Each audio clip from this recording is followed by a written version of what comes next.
What was to be? Kuwa. Kuwa.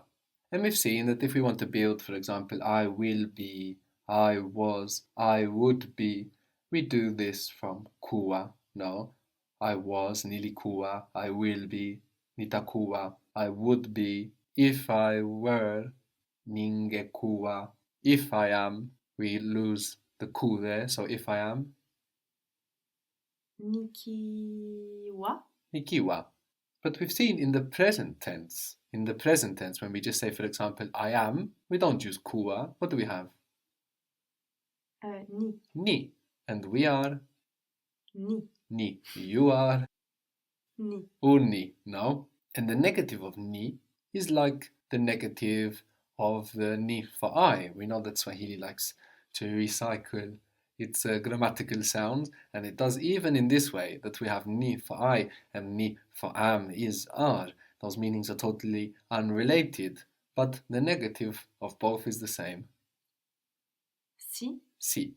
And we've also seen that when we use to be in the present with location, we don't use ni. We have a structure that means something like I place. I'm located, I place. You located, you place. How did we say, are you here? Upo hapa. Upo hapa, uko hapa. We could use either the kind of interchangeable here.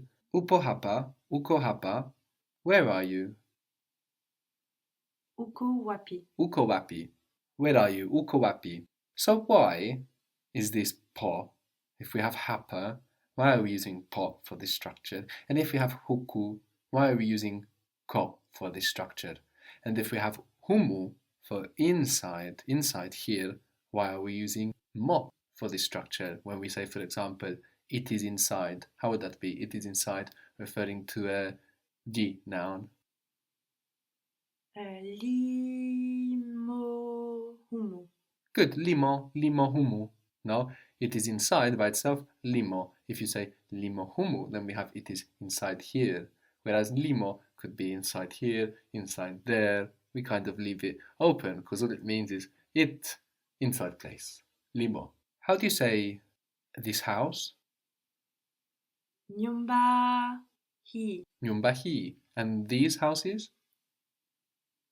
Nyumba hizi. Nyumba hizi. What was the word for friend? Rafiki. And friendship? We saw an U group that gives us the overall concept behind words. So friendship. Urafiki. Urafiki. If you want to say this friendship, you will do that with an U. You will use an U to refer to urafiki. Urafiki who? Urafiki who, with two U's. Now we double the vowel. Urafiki who. This book? Kitabu hiki. Kitabu hiki. These books? Vitabu hivi. Vitabu hivi. This tree. Tree was mti. Mti. This tree. Mti huu. Mti huu. Now we use u to refer to mu nouns. Mti huu.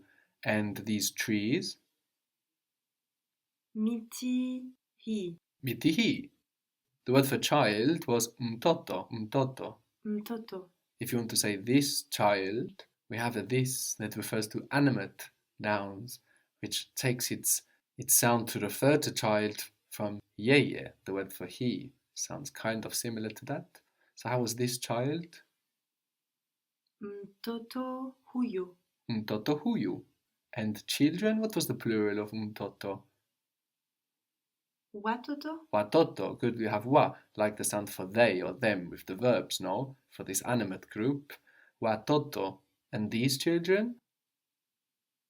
Watoto hawa. Watoto hawa. Good, we use wa to refer to watoto. So we've seen these words for this and for these, and Swahili also has other versions of these words, of this and these, to describe things that we've already referred to. So mtoto huyu would be this child, referring to like a child that you point at, for example, or reference for the first time. If it's one you've already mentioned, well, Swahili shows this by changing the last vowel of the word for this, huyu, to an O. So we get huyo, huyo, Huyo. huyo. So for example, if we say she has a young child, she has a small child, and this child studies Chinese. Now when we say and this child, well, we've already referred to this child. We're referring to a child that we've already referred to. So in this case, we want to say mtoto huyo, mtoto huyo, Huyo. Huyo. Mtoto huyo. So the word for small was dogo, dogo, Dogo. and small child is child small, and we match small to child, so we have mtoto mdogo, mtoto mdogo. Mtoto mdogo. So she has a small child. Ana. Mtoto mdogo. Ana mtoto mdogo. And this child reads Chinese. Mtoto huyo anasoma Kichina. Very good. Mtoto huyo, the child we've already referred to, anasoma Kichina. Or if we want to include the word for and, na huyo mtoto, mtoto huyo, anasoma Kichina.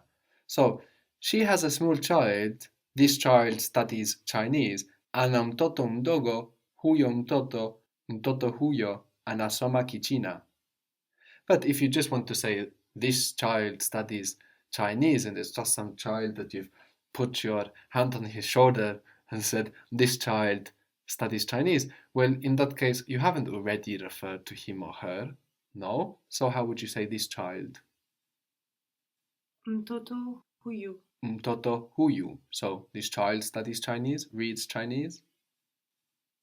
Mtoto huyu anasoma Kichina. Very good. Mtoto huyu anasoma Kichina. So actually, I was answering the question of why we use ko and po and mo when we talk about location. No? What was the word for here, this place? Hapa. Hapa. And here that we have already referred to. This place that we've already referred to, how would that be? What do you change the last A to? Hapo. Hapo. To an O, like we did in huyu, huyo. So hapa becomes hapo, huku becomes huko when we're talking about this place that we've already referred to, and humu, this inside place. When we're talking about an inside place we've already referred to, it becomes Humo. humo. Good. And this poko and mo is what we're using to describe our location. What was this tree? Mti huu. Mti huu. I like this tree. Ninapenda mti huu. Ninapenda mti huu. But maybe somebody starts talking about a tree that you know, and you say, oh, I like this tree, this one you mentioned. For this, then, we need to change the last vowel of hu to an o. How would that be, this tree, the one you mentioned? Mti huo. Mti huo. Mti huo, huo mti. So, you know, someone's talking about the tree, and you go, oh, I like this tree. How is that? Ninapenda mti huo. Ninapenda mti huo. Ninapenda huo mti. What was these houses?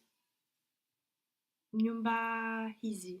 Nyumba hizi. These houses were built a long time ago. What was to build? It was like a game, no? Yes. But I don't remember the name of his game. Wait. Kujenga. Kujenga. And to be built? Kujengwa. Kujengwa. Kuchengwa. Now you're sounding very much like a ch. It's much softer. Put your tongue further back so you are saying like kujengwa, kujengwa. Kujengwa. And you're opening your mouth more, kujengwa. Kujengwa. Good, and now you can't make all of the friction that the ch needs. The ch and the j in English as well, they're very close. We don't think about it because ch and j look so different, no? Ch, j, but it's extremely close. In Turkish, it's the same letter, just one has a tail and many languages differentiate them like this. So they are close, but to make sure that we don't get that friction of a j, a hard English j or a ch, we can pull the tongue a little back, giving it contact with the roof of the mouth, kujengwa. Kujengwa. Better. So these houses were built a long time ago. A long time ago was zamani. Zamani. Zamani. Nyumba hizi walijengwa zamani. Wa is for people, no? They for people. Ah, so I have to use zi. Okay. Nyumba hizi zilijengwa zamani. Good. Nyumba hizi zilijengwa zamani.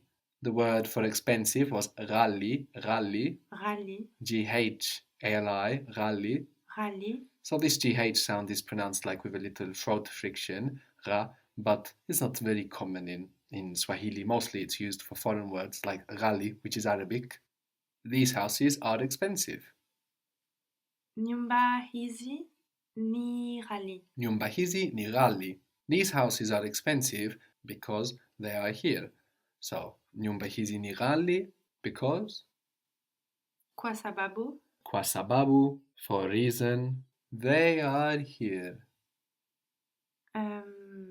Zipo hapa. Zipo hapa. Good. So zipo hapa, maybe you would use, if you're referring to a very specific place, maybe you're like right next to something, or ziko hapa in the area. And we don't need to change hapa to huku. If we want to give the information, it's there in k.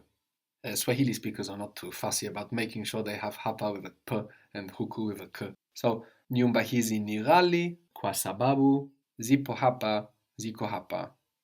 So this would be like, showing houses, these houses. But maybe somebody mentions houses and you go, these houses, those ones you mentioned are very expensive. So how would you say these houses? Houses already referred to. Nyumba hizo. Nyumba hizo. Good. We just changed the last vowel of hizi to an o. Nyumba hizo. So these houses are very expensive. These houses, the ones you mentioned, are very expensive. Are expensive very. Nyumba hizo ni ghali sana. Very good. Nyumba hizo ni ghali sana. Very good. Nyumba hizo ni ghali sana. These houses were built a long time ago. Again, these houses you mentioned. These houses we're talking about. Nyumba hizo zilijengwa zamani. Very good. Nyumba hizo zilijengwa zamani. Very good.